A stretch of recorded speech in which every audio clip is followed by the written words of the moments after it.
Hello दोस्तों, आपका स्वागत है मेरे यूट्यूब चैनल में। आज हम लोग ट्रिग्नोमेट्री के बारे में जानेंगे। ट्रिग्नोमेट्री का इंट्रोडक्शन होगा, ये बेसिक पार्ट।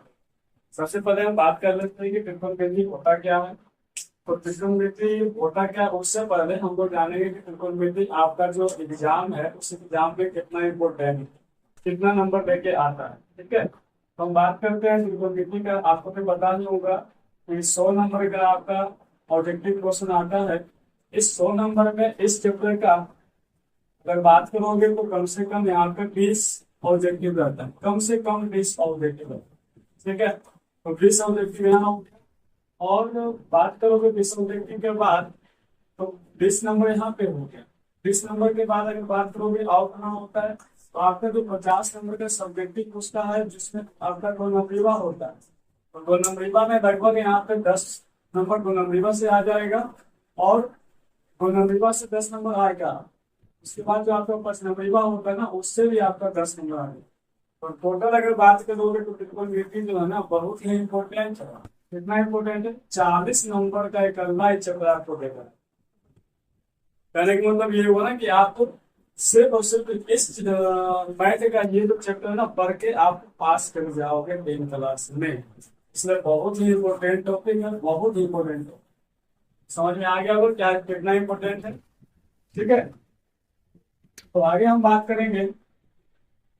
ये तो हम देख लिए कि कितना नंबर का पूछा जाएगा। उसके बाद हम लोग बात करते हैं अब ट्रिग्नोमेट्री का परिचय के बारे में। तो ये जो आपका सेशन होने वाला है, इस सेशन में आपको ट्रिग्नोमेट्री का बेसिक पढ़ाया जाएगा। ट्रिग्नोमेट्री का बेसिक पढ़ाया जाएगा। चलिए सबसे पहले बात करते हैं कि आपका ट्रिग्नोमेट्री कहते किसको है।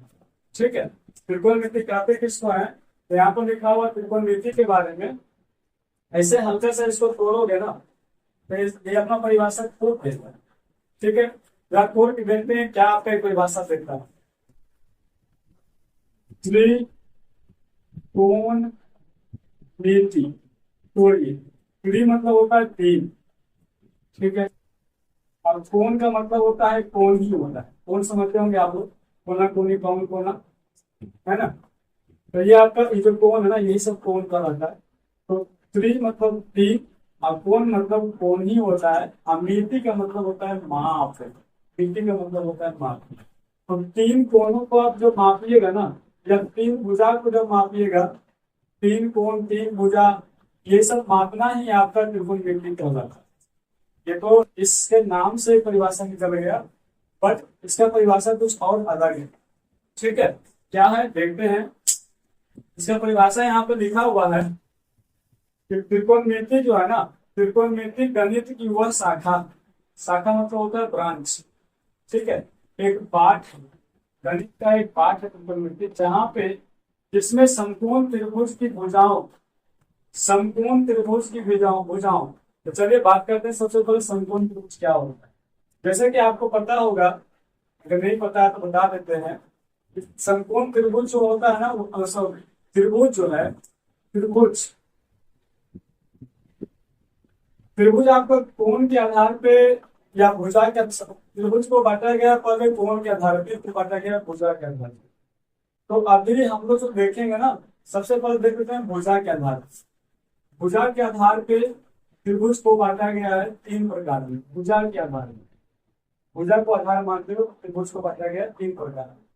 पहला जो प्रकार है वो आपका, सॉरी, भुजा के आधार पे जो पहला है उसको क्या बोलते हैं, मान लीजिए इसको ना सबसे पहले हम बोलते हैं समबाहु त्रिभुज। समबाहु त्रिभुज दिखा देते हैं कैसा होता है। इसके नाम में इसका परिभाषा छिपा हुआ है। सम मतलब होता है समान, समान, और बाहु मतलब होता है भुजा। ठीक है, बाहु मतलब होता है भुजा, समान भुजा। ऐसा त्रिभुज रहेगा जिसका तीनों का तीनों भुजा समान रहेगा। अगर ये दो है तो एक दो रहेगा, एक दो रहेगा। पहले दो को कैसे दिखेंगे, अरे स्केल से मापना होता है, स्केल से माप लीजिएगा, आपको समझ में आएगा कि दो है। ठीक है, तो चलिए बात करते हैं समबाहु त्रिभुज में जो है ना, भुजा क्या होता है, समान होता है। उसके बाद बात करते हैं विषम बाहु त्रिभुज की।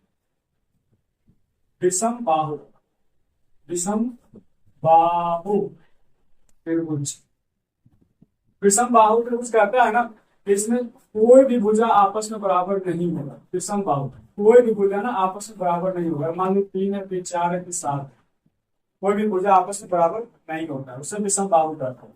अगला जो है जिसका नाम है विषम बाहु के बाद, वो आपका है समद्विबाहु। समद्विबाहु, समद्विबाहु त्रिभुज। ठीक है, समद्विबाहु त्रिभुज। इसमें कहता है कि आपका दो भुजा, इसका जो दो भुजा है ना आपस में बराबर होगा। पूछो क्यों? यहाँ देखो, सम मतलब बराबर, द्वि मतलब दो। कितने भुजा बराबर होंगे? तो दो भुजा इसके बराबर होंगे। मान लीजिए ये आपका 2 रहेगा, ये आपका 2 रहेगा, ये आपका 5 रहेगा। ऐसा नहीं कि यही दोनों बराबर रहेगा, बराबर डिवीजन भी हो सकता है। पर दो भुजा बराबर होने पे आपका समद्विबाहु करना है। हम लोग त्रिभुज का भुजा के आधार पे 3 प्रकार होता है, तीनों प्रकार को हम लोग देख लिए। अगला जो होता है वो आपका कोण के आधार पे होता है।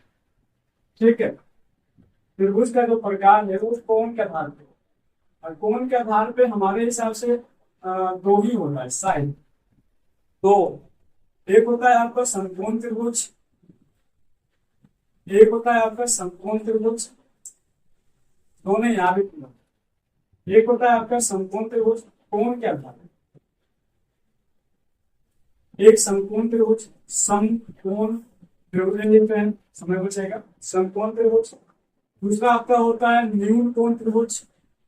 न्यून कोण, कोण के आधार पे, ये कोण है ना उसके आधार पे, अभी हम देखें तो भुजा के आधार पे, कोण के आधार पे आपका समकोण त्रिभुज, न्यून कोण त्रिभुज।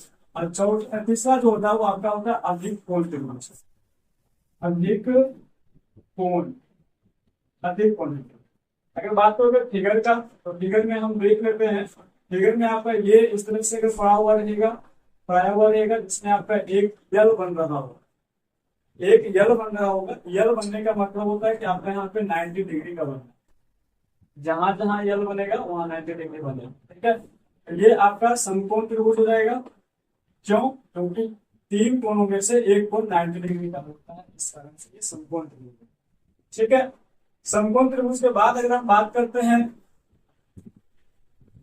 तो आपका न्यून कोण होगा। न्यून कोण में कहा जाता है, न्यून कोण में कहा जाता है कि इसमें जो आपका सारे कोण जो होंगे वो आपका 90 डिग्री से कम होगा। 90 डिग्री से कम होगा, कम। तब तीनों कोण में से कोई भी ऐसा कोण नहीं होगा जो आपका 90 डिग्री का हो। ठीक है, ये आपका न्यून कोण हो गया। ये जो आपका होता है इसमें कहा जाता है कि एक कोण आपका जो है इस त्रिभुज में, एक कोण जो है 90 डिग्री से ज्यादा होगा। एक कोण यहाँ पे 90 डिग्री से ज्यादा होगा, फिर वो यल आपका ऐसे गया है, इसका मतलब वो आपका ज्यादा होगा। तो यहाँ पे त्रिभुज का जो प्रकार होता है हम लोग देख लिए हैं। त्रिभुज के प्रकार जो है ना आपका दो आधार पे, एक आपका भुजा के आधार पे, एक आपका कोण के आधार पे। लेकिन हम लोग इतना जो बताया गया आपको उतना आपके लिए इम्पोर्टेंट नहीं था। मेन था कि आप समकोण त्रिभुज को समझ लें, समकोण त्रिभुज किसे होता है। लेकिन बिना इतना बताए आपको समकोण त्रिभुज शायद समझ में नहीं आ रहा है। इस कारण से हम लोग पूरा डिटेल से समझ गए त्रिभुज के प्रकार क्या होता है। चलिए, इस परिभाषा में जो आपका आया है त्रिकोणमिति गणित की वह शाखा इतना समझ में आ गया होगा जिसमें समकोण त्रिभुज, आपको समकोण त्रिभुज भी समझ में आ गया। ठीक है, जिसमें समकोण त्रिभुज की भुजाएं, ये जो भुजाएं इसको करते हैं, जो लाइन है ना ये लाइनिंग आपका भुजा कहलाता है। समकोण त्रिभुज की भुजाएं और कोण, इसमें जो कोण है ये आपका 3 भुजा तो 3 कोण भी होगा। कोण के बीच के संबंधों का अध्ययन, ये आपका भुजा और ये आपका कोण, उसके बीच में संबंध। ठीक है, उसके बीच में जो संबंध है, संबंधों का अध्ययन किया जाता है, उसमें त्रिकोणमिति का। ठीक है, वैसे मान लीजिएगा आगे आप देखिएगा इस तरह से ये होगा, ये प्राय हुआ रहेगा। इसमें आपका बात करोगे तो एक इससे संबंधित एक संबंध आता है जिसको बोलते हैं कर्ण स्क्वायर। कर्ण स्क्वायर बराबर क्या होता है? लंब स्क्वायर प्लस आधार स्क्वायर होता है। ठीक है, तो ये जो संबंध निकला है, संबंध कैसे निकला, इससे किससे निकला? तो ये जो संबंध निकला हुआ ना, ये आपका भुजा का यूज किया गया है और कोण का यूज किया गया। अब पूछोगे कोण का यूज कैसे किया गया?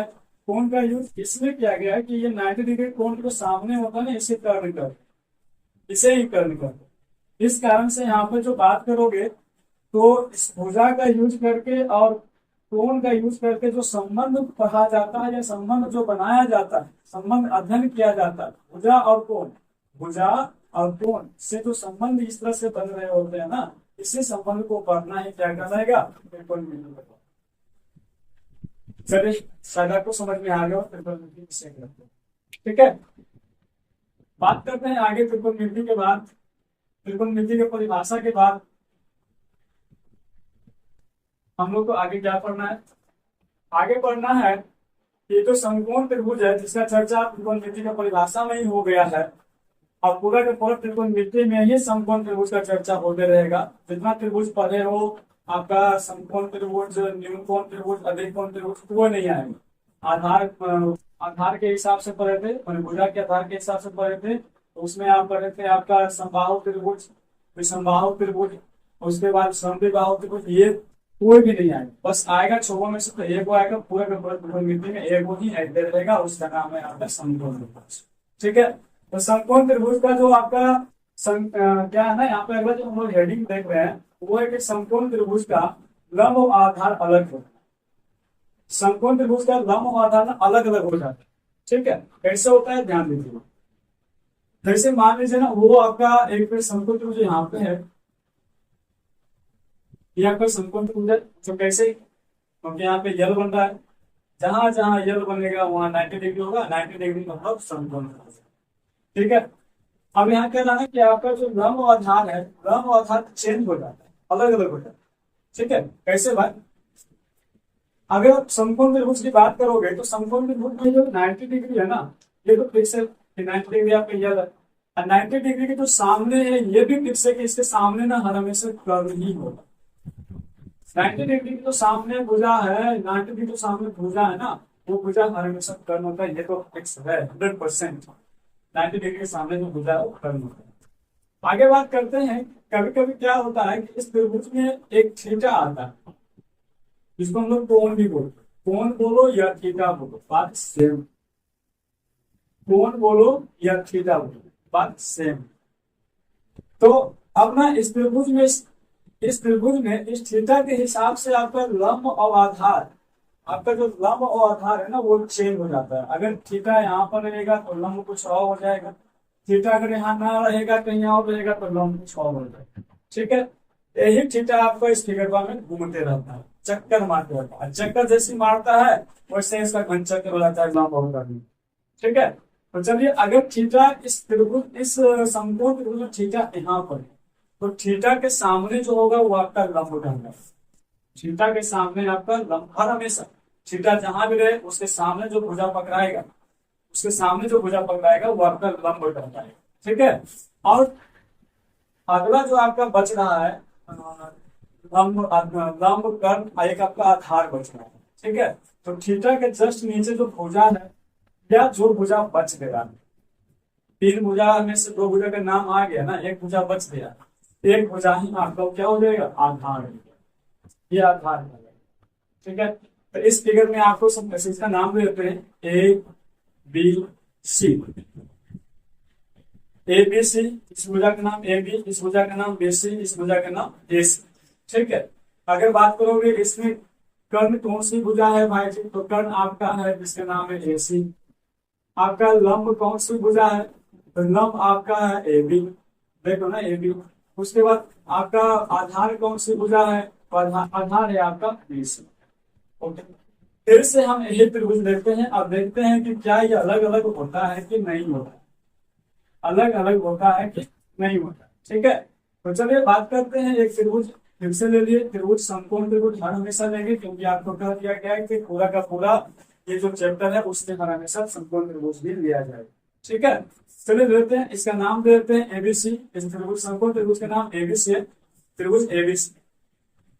और इसमें आप जान रहे हो कि यहाँ पे ये आपका 90 डिग्री होगा, इसके सामने जो भी होगा वो आपका कर्ण कहलाएगा। कर्ण समझो एक तरह से फिक्स नहीं होता है, 90 डिग्री सामने फिक्स। ठीक है, अब इस बार क्या है ना, इस त्रिभुज को देखा जाएगा सी के आधार पर नहीं, इस बार देखा जाएगा कोण ए के आधार, कोण ए के हिसाब से देखा जाएगा। तो कोण ए के हिसाब देखा जाएगा तो यहाँ पे आपका थीटा होगा।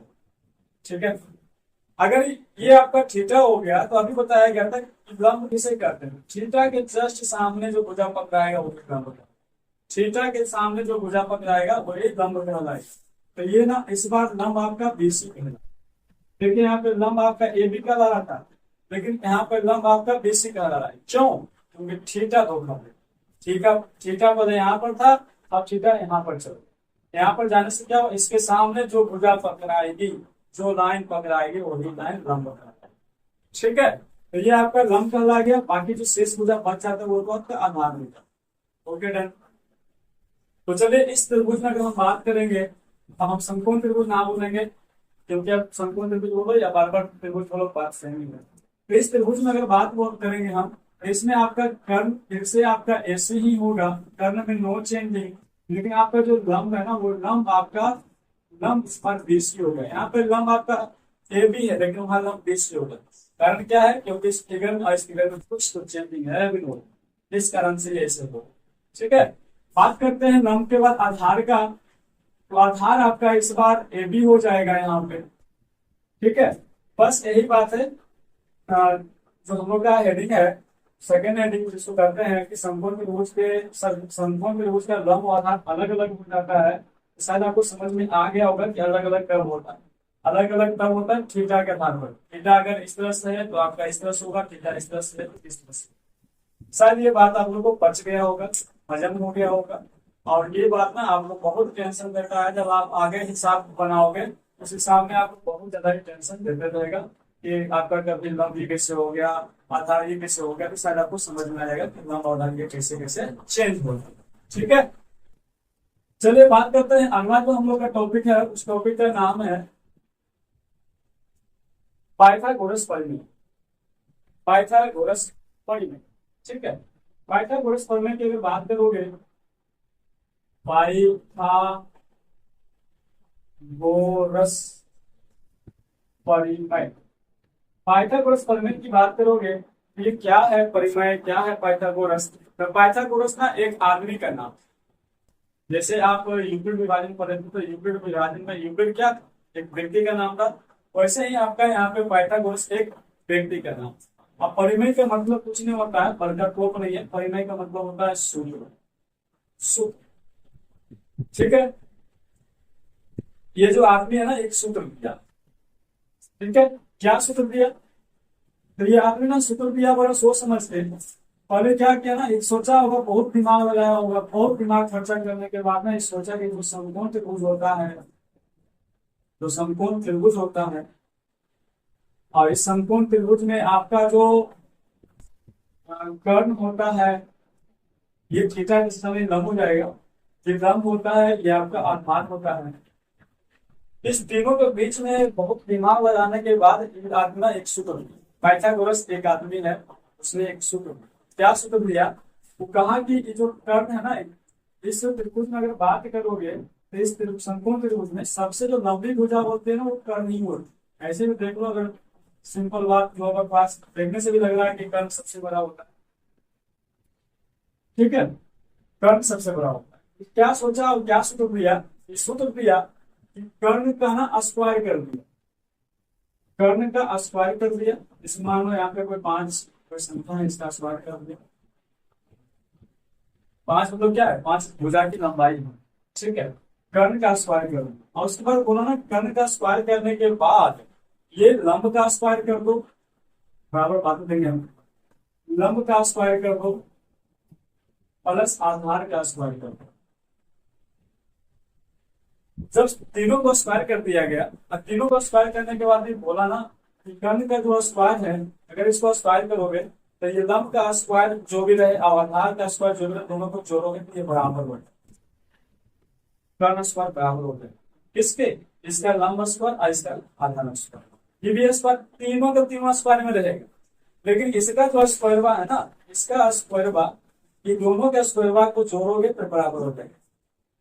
ठीक है, अगर सिंपल सी बात करोगे तो ये कह रहा है कि दोनों का ताकत मिला दो, तुम्हारा जितना ताकत है स्क्वायर करने के बाद, तुम्हारा जितना ताकत है स्क्वायर करने के बाद, उतना हमारे गंदा ताकत। 2 आदमी की ताकत 1 आदमी की ताकत के बराबर होता है। ये बोला हमने, बोला अच्छा कोई शायद आपको समझ में आ गया होगा, इस सूत्र आपको दिमाग में घुस गया होगा कि कर्न स्क्वायर बराबर लंब स्क्वायर प्लस आधार स्क्वायर होगा होगा होगा होगा। ठीक है, इसी चीज को ना हिंदी में लिखने में जरा कुछ गजब अजब लग रहा है देखने में, इसलिए हम लोग क्या करते हैं ना, इसका जो कुछ ले लेते हैं इंग्लिश वाला, तो आपका होता है संक्षेप में छोटा सा जो बोलते हैं हम लोग, कर्न को के बोलते हैं तो के स्क्वायर बराबर, लंब को यल बोलते हैं तो यल को ऐसे लिख सकते हो एल स्क्वायर बराबर, ठीक है, अब प्लस आधार को ए बोलते हैं इसलिए ए स्क्वायर। यहाँ पे सूत्र हो गया। ब्रैकेट अगर चाहो तो हटा सकते हो, ब्रैकेट देखने में खराब लग रहा है आपको अगर तो डायरेक्ट बोल सकते हैं के स्क्वायर बराबर लंब स्क्वायर प्लस आधार स्क्वायर।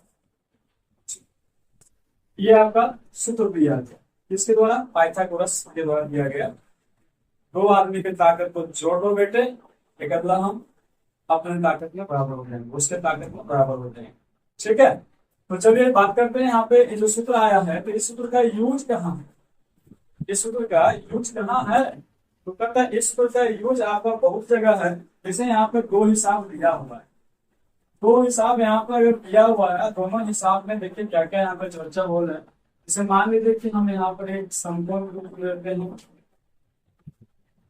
इसका नाम देते हैं, नाम हमारे हिसाब से यहाँ पर कुछ ले सकते हैं ए बी और सी, ए बी सी दे दिए।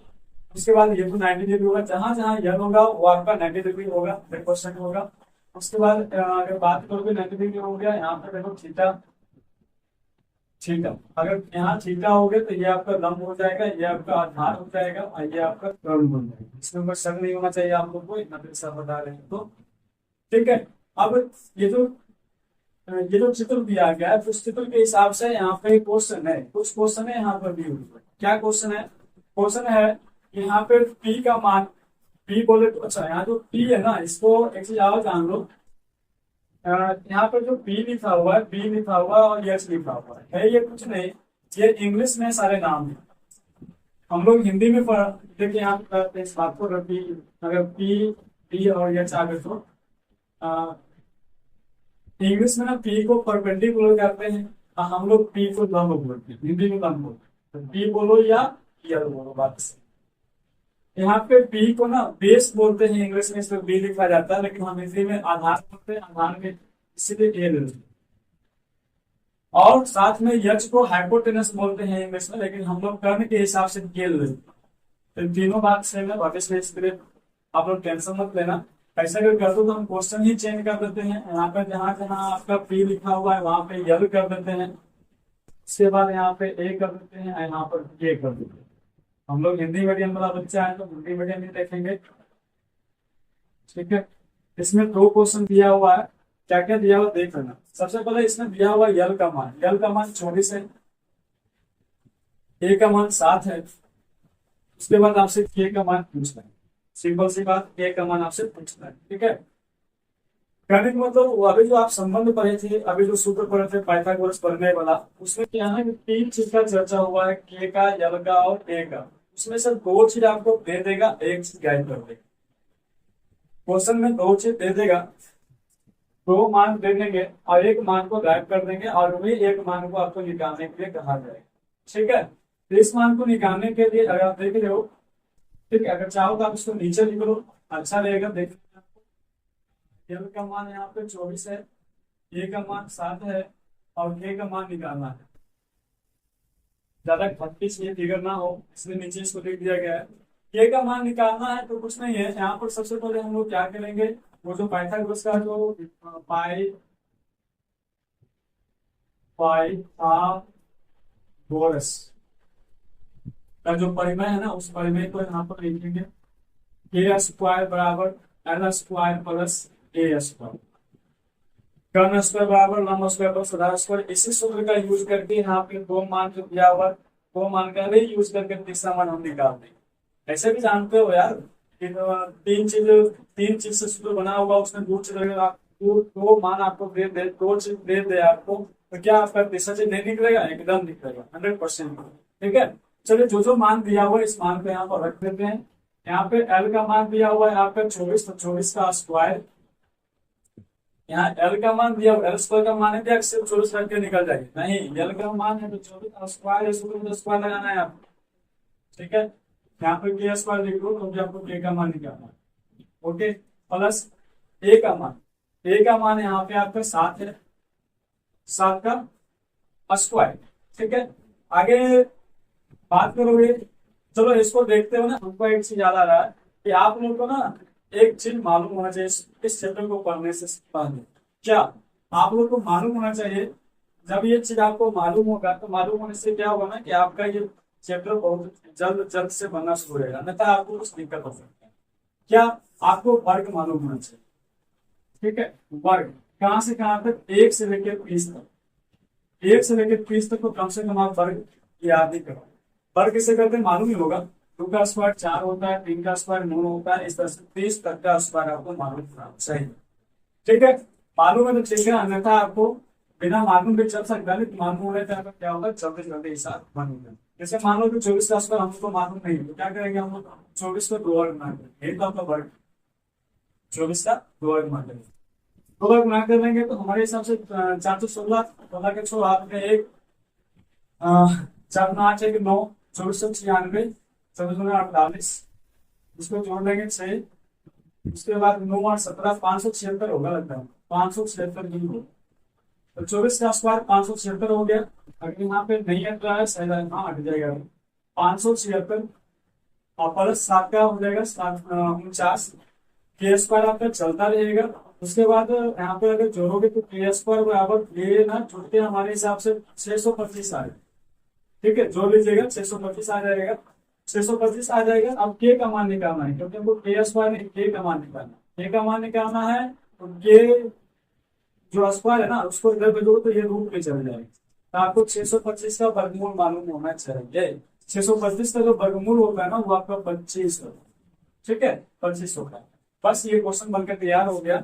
इस क्वेश्चन में कह रहा था कि यल का मान, ए का मान और के का मान दिया हुआ था, सॉरी यल का मान, ए का मान दिया हुआ था, उससे उसके बाद आपको के का मान निकालना था। तो यहाँ पे हम लोग क्या किए, इस सबसे पहले एक चित्र पा लिए, चित्र पाने के बाद अपन मन से छीना पीटा जहाँ पे लगाना था लगा दिए, यल का मान, ए का मान और जो के का मान दिया हुआ था, के का मान नहीं दिया हुआ तो सबको लिख दिए, पाइथागोरस प्रमेय लगाए, इसको ऐसे ऐसे करके हल किए, हल करने के बाद आपका के का मान आपका 25 आ गया, शायद आपको समझ में आ गया। ठीक है, चलिए बात करते हैं क्वेश्चन नंबर, जो आपका जो टॉपिक हम लोग का तीसरा, इसमें जो क्वेश्चन नंबर 2 है, इसको देखते हैं एक बार हल करके इसका क्या होता है। इसको देखने के बाद आपका जो भी और इसमें कुछ कंफ्यूजन बच गया होगा वो आपका दूर हो जाएगा। ठीक है,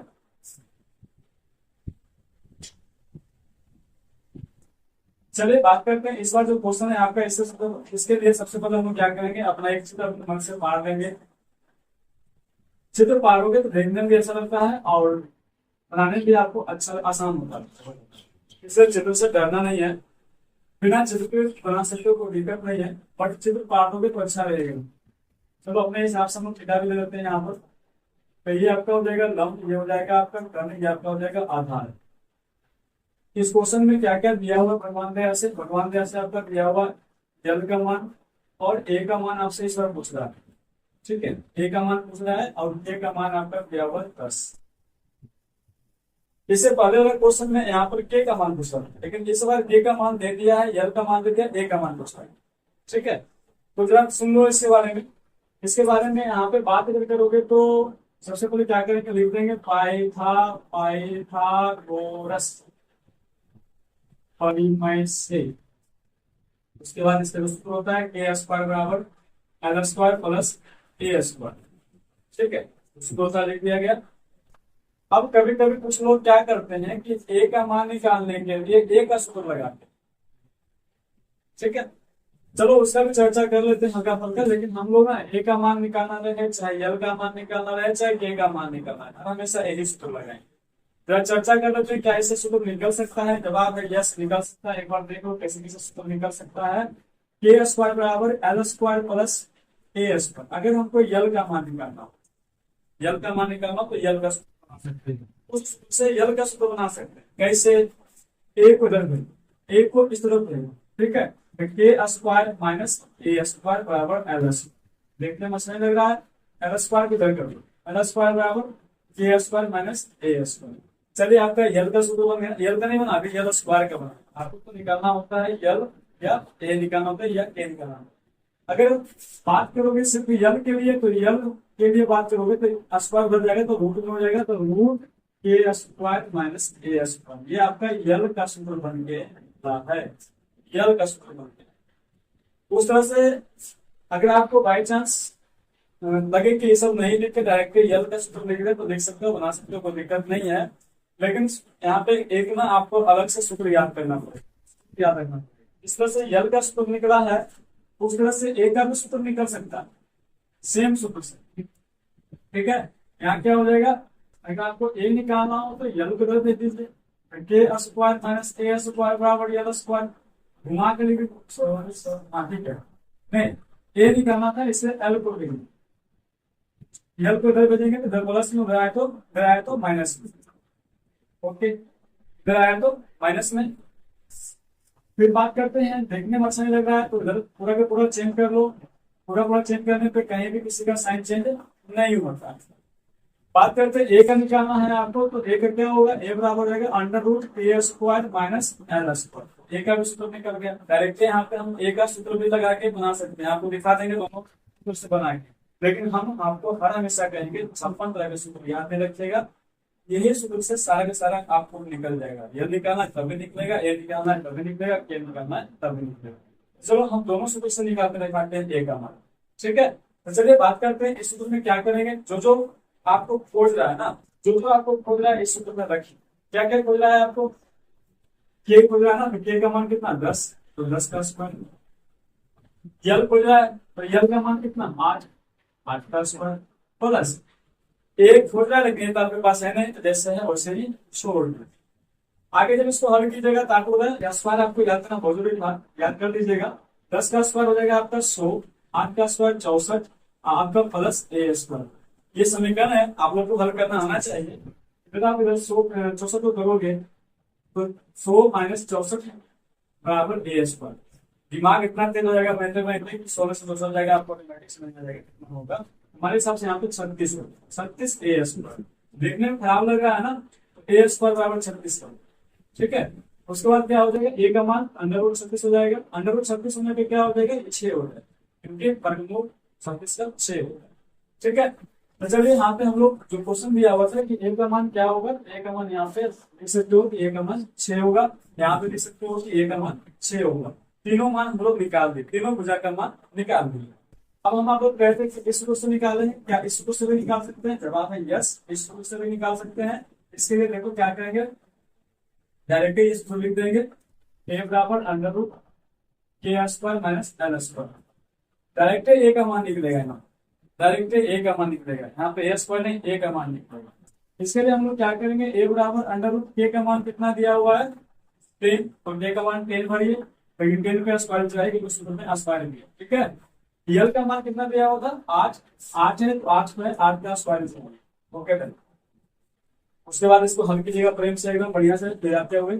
10 का स्क्वायर तो आपका 100 हो जाएगा माइनस 64, ए बराबर कितना हो जाएगा 36, 36 आ गया ना, ए बराबर 36। देखो सेम टू सेम मैच कर गया, बराबर यहाँ पर क्या 36। अब ना आप लोग को लगा कि साला यही आसान है ना, आसान है लेकिन सूत्र याद करना कठिन है, और नहीं अगर कठिन है तो आप चाहो तो सूत्र खुद से निकाल लो फटाफट, ये लिख लो। आप सोचोगे क्या यहाँ पे पाइथागोरस प्रमेय लिखना पड़ेगा, जवाब है नहीं, यहाँ नहीं लिखना पड़ेगा, डायरेक्ट यहाँ पर सूत्र लिखो। इतना इस पाठ को लिखने के बाद डायरेक्ट यहाँ पे पूछ करता कूद जाओ, कोई दिक्कत नहीं। आपका ये ऐसे बनाओ या ऐसे बनाओ, दोनों ही आपका सही है, कोई दिक्कत नहीं होगी, दोनों में आपका एक का मान निकल रहा है। लेकिन हम फिर से वही बोलते हैं, प्राथमिकता हम इसी का दे रहे हैं, इसमें आपको एक सूत्र निकालना, एक सूत्र नहीं याद करना पड़ेगा, जिससे कि आपका तीनों का तीनों निकल जाएगा। फटाक लग रहा होगा भारी, लेकिन भारी भी नहीं है। भारी आपको इसलिए लग रहा है, ये हल्का आपको इसलिए लग रहा है क्योंकि आप इधर हल कर चुके। अगर इधर हल नहीं करते ना तो आपके लिए भी कठिन था, सूत्र याद करना भी कठिन था। ठीक है, यहाँ पर सूत्र आपका याद भी होता है, हमेशा याद रहता है, उसके बाद फटाक ये बन के जाता है।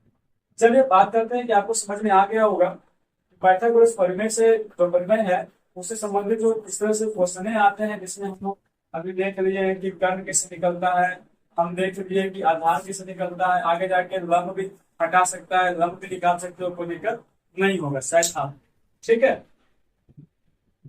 चलिए आगे जो हम लोग का टॉपिक है उस पर जरा चर्चा कर लेते हैं। वो भी इम्पोर्टेंट टॉपिक है इस चैप्टर के लिए।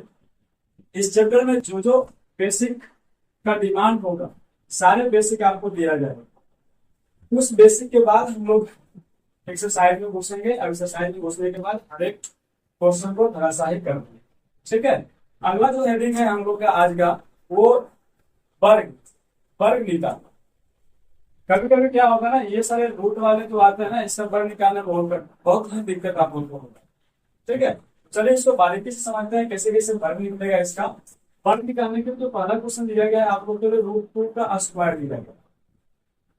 √2 का स्क्वायर लिया गया है। इस √2 का स्क्वायर के लिए हम लोग क्या करेंगे, √2 को ना 2 बार गुना करेंगे। जैसे 2 का स्क्वायर तो क्या होता है, 2 को 2 बार गुना करना। √2 का स्क्वायर में क्या होगा, तो √2 को भी 2 बार गुना करेंगे। ठीक है। अगर 2 बार गुना करेंगे तो हम लोग क्या करेंगे, आप जानते हो कि यहाँ पर 2 का स्क्वायर में 2 का 2 बार गुना करने पे 4 आता है। ठीक है। वैसे ही √2 गुना √2 करोगे तो यहाँ पे √2 गुना √2 ना √2 गुना √2 तो ही आता है। ऐसे क्यों होता है, अगर इसका आपका कुछ लोग ऐसे क्यों होता है कि टू ही आता है, तो इसका जवाब है कि जो वर्ग है ना, ये जो रूट है, इस रूट का जो मतलब होता है वो 1/½ होता है।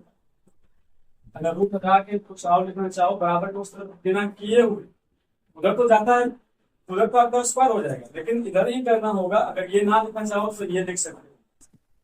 ठीक है। तो जो रूट है उसका मतलब क्या होता है, 1 का पावर में आपका 1/½ होता है। ठीक है। तो चलिए अगर बात करते हैं यहाँ पर के √2 पे स्क्वायर लग रहा होगा, इसको अगर छेड़ोगे तो आप 2 और पावर 1/½ लिख दो, इसके ऊपर पावर 2 लिख दो, तो पावर 2 है ना, चाहिए तो पावर आया है रूट के चलते। ठीक है। अब क्या होगा कि यहाँ पे घटांक का नियम करता है कि आपका जो दो को पावर अगर कहीं पे लड़ रहा हो, दोनों सेम सेम जगह पे हो, तो दोनों को गुना करो, दोनों को गुना करो। गुना नीचे एक क्यों लिख दिए, क्योंकि ये ऊपर का 2, आप 1/½ ये 2 नीचे का। अगर यहाँ पे गुना करोगे, गुना करने पे क्या होगा, 2 से 2 कैंसिल हो जाएगा, आपका 2 पावर 1 आ जाएगा, 2 पावर 1 मतलब 2 ही होगा। तो शायद आपको समझ में आ गया होगा कि सेम सेम अगर रूट के अंदर में रहेगा, सेम सेम अगर रूट के अंदर में रहेगा तो सेम ही यहाँ पर लिखा जाएगा, सेम टू सेम लिखा जाएगा। क्यों लिखाएगा उसका जवाब यहाँ पे आपको मिल चुका। ठीक है। क्यों लिखाएगा इसका जवाब आप लोग को मिल चुका।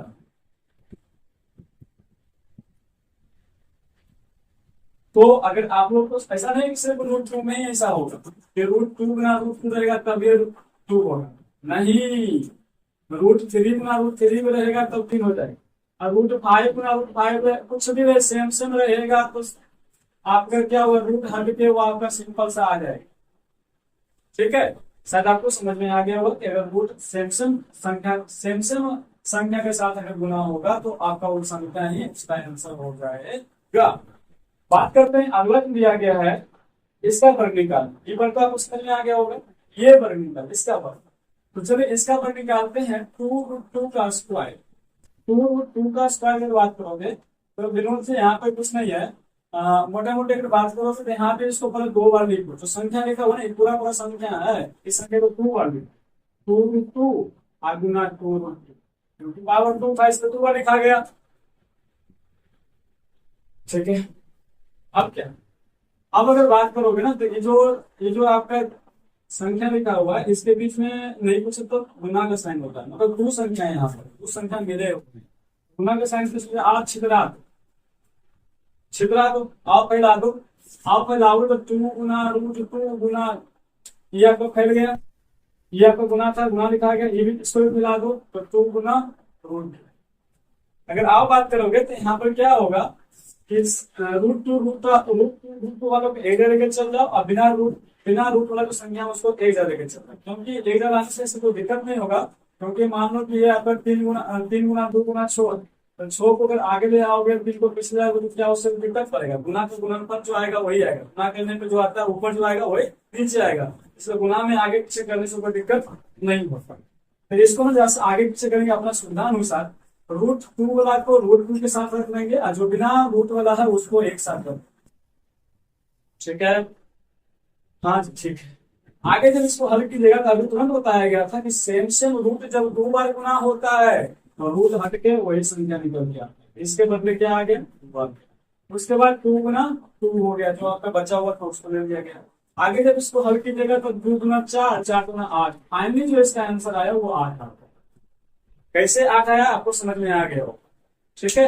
आप देखो इतना जो हम लोग डिटेल से सीखे ना, इतना डिटेल से सीखने की बात तो था शुरू शुरू में, लेकिन अगर जरा उसको समझने के बाद ना हम लोग इसको फास्ट में भी बना सकते हैं माइंड लगा के। कैसे, जरा सोचो यहाँ पे, इसको अगर अलग अलग सोचोगे तो दो का स्क्वायर कितना, चार, इसका स्क्वायर कितना, दो, तो चार गुना दो कितना, तो आठ का आंसर खत्म।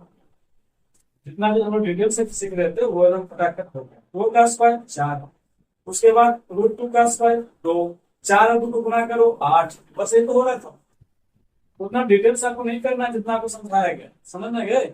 इसलिए ध्यान दीजिएगा ये सब सारी बातें। ये रूट वाला बहुत टेंशन देगा आपको इस चैप्टर में, त्रिकोणमिति वाला में, ठीक है। चलिए अगला तो बात हम लोग करते हैं, एक जो और लिया गया। ऐसा नहीं है कि आप सिर्फ ये मत सोचना कि रूट टू पे ही काम करता है, ना जी ना। यहाँ पे कुछ भी रखो, रूट फाइव भी रखोगे तब भी इसका हल होगा।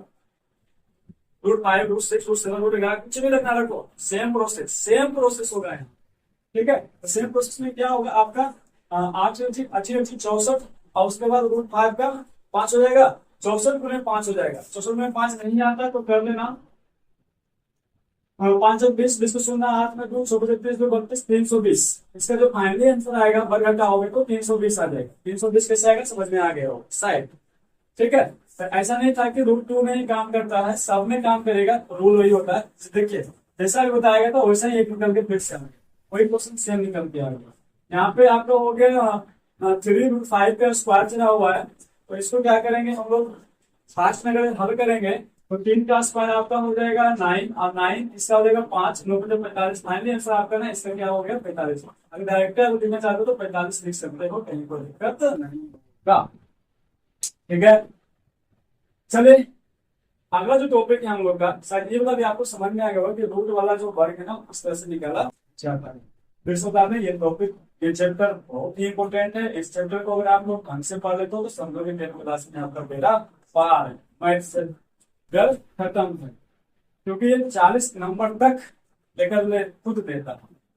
चलिए आगे बात करते हैं जो कि आज का हम लोग का लास्ट टॉपिक है। इसके बाद जो टॉपिक होगा उस टॉपिक पे चर्चा होगा, समय कम है इस कारण से हम लोग यहीं पर समाप्त कर देंगे। क्या टॉपिक है अगला, कहता है कि जो त्रिकोणमिति के अनुपातिक मान, अब ना यहाँ पे अभी तक कोई चर्चा साइन कोस का नहीं हो रहा था, यहाँ से आपका साइन कोस का चर्चा होना शुरू हो गया, ठीक है। तो अनुपातिक मान जो होता है ना, अनुपातिक मान पे चर्चा हम लोग कल करेंगे, विशेष रूप से क्या है अनुपातिक मान। अभी ये समझना कि त्रिकोणमिति के अनुपातिक मान बोलो या त्रिकोणमिति के निष्पत्तियां बोलो, दोनों बात सेम है। अनुपातिक मान या निष्पत्तियां सेम बात है। तो 6 चीज से ना आपको दर्शन होगा, यहाँ पे 6 चीज से दर्शन होगा, 6 नामों से दर्शन होगा। इसका चर्चा हम लोग कल करेंगे विशेष रूप से। अभी हम लोग क्या करते हैं ना, जिसको देख लेते हैं कि ये आपका 6 जो नाम है ना, ये 6 नाम में से ये आपका जो है ये संक्षेप में नाम है, और ये नाम ना विस्तृत नाम, शुरू वाला आपका विस्तृत नाम, और ये आपका संक्षेप नाम। हम लोग संक्षेप नाम ही पढ़ते हैं, विस्तृत नाम हम लोग नहीं पढ़ते, ठीक है। हम लोग संक्षेप नाम से ही अपना काम चला देते हैं, ओके। तो चलिए बात करते हैं कि विस्तृत नाम क्या क्या है और संक्षेप नाम क्या है। अगर विस्तृत नाम पर बात करोगे, विस्तृत नाम लिखते हैं यहाँ पे कहीं पर जगह हो तो लिखते हैं। पहला वाला जो है आपका विस्तृत है, विस्तृत में समझ तो फैला हुआ बड़ा बड़ा नाम है, विस्तृत मतलब बड़ा होता है। और दूसरा जो पहला आपका, पहला जहां जहां आप देख रहे हो ये आपको पहला दूसरा, पहला दूसरा, पहला दूसरा, पहला दूसरा, ठीक है। जो भी पहला है वो आपका विस्तृत है, और जो आपका सेकेंड है वो आपका संक्षेप है। संक्षेप, संक्षेप का मतलब होता है छोटा वाला, ठीक है, छोटा। तो ये जो हम लोग अभी पढ़ते हैं या पढ़ेंगे साइन, ये साइन लिखा होगा। साइन का विस्तृत नाम क्या है, साइन का विस्तृत नाम साइन ही है, पर इसमें ई लग गया, याद रखिएगा और देखिए मैं पूछता, ठीक है। ये आपको तो हम लोग कोस पढ़ेंगे आगे जाके। कोस का विस्तृत नाम क्या है, कोसाइन, कोसाइन से कोस बना है, ठीक है। टेन टेन टेन टेन पढ़ते हैं हम लोग। टेन का विस्तृत नाम क्या है? तो टेंजेंट, टेंजेंट इसका नाम। ठीक है, यहाँ पे जो हम लोग कॉर्ड पढ़ेंगे आगे जाके, कॉर्ड का विस्तृत नाम क्या है? तो कॉर्ड का विस्तृत नाम कोर्ट एजेंट, कोर्ट एजेंट नाम, एंजेंट, सॉरी एंजेंट, कोर्ट एंजेंट, कोर्ट। सेक सेक सेक सेक जो करेंगे हम लोग कल से। ठीक है, तो सेक का क्या नाम है? इसका नाम है second, sec sec and, sec and, sec का नाम।